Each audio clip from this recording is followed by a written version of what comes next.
இலங்கையில் பொருளாதார நெருக்கடி முழுமையாக விலகாத நிலையில் புதிய அதிபரை தேர்வு செய்வதற்கான தேர்தல் அமைதியாக நடைபெற்றது. அங்கு கடந்த 2022ஆம் ஆண்டு ஏற்பட்ட பொருளாதார நெருக்கடியால் மக்கள் வாழ்வாதாரங்களை இழந்து தவிக்கும் நிலை ஏற்பட்டது. இதனால் வெகுண்டெழுந்த மக்கள் வீதியில் இறங்கி போராடியதால் ராஜபக்சேக்கள் பதவி விலக நேரிட்டது.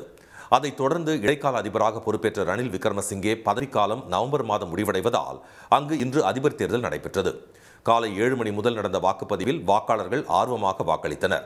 பெரிய அளவில் வரிசைகளின்றி வாக்களித்த அனைவருக்கும் பிரத்யேக பேனா மூலம் இடது கை சுண்டுவிரலில் மை வைக்கப்பட்டது. பொருளாதார நெருக்கடியில் இருந்து மீண்டு வரும் தங்களது வாழ்க்கையை மேம்படுத்த புதிய அரசு அக்கறை காட்ட வேண்டும் என்பதே வாக்காளர்களின் எதிர்பார்ப்பாக உள்ளது. தமிழர்கள் அதிகம் வசிக்கும் வடக்கு மற்றும் கிழக்கு மாகாணங்களில் அமைதியாக வாக்குப்பதிவு நடைபெற்றாலும் மந்தமான நிலையே காணப்பட்டது. அதிபர் தேர்தலில் ராஜபக்சேவின் மகன் நமல் உட்பட 38 வேட்பாளர்கள் களமிறங்கியுள்ள நிலையில் சுயேட்சையாக போட்டியிடும் தற்போதைய அதிபர் ரணில், எதிர்க்கட்சித் தலைவர் சஜித் பிரேமதாச, தேசிய மக்கள் சக்தி கட்சியின் அனுர குமார திசநாயக்க ஆகியோரிடையேதான் மும்முனை போட்டி நிலவுகிறது. அதிபர் தேர்தலை முன்னிட்டு அனைத்து வாக்குச்சாவடிகளிலும் அசம்பாவிதங்களை தவிர்க்க பலத்த பாதுகாப்பு போடப்பட்டிருந்தது.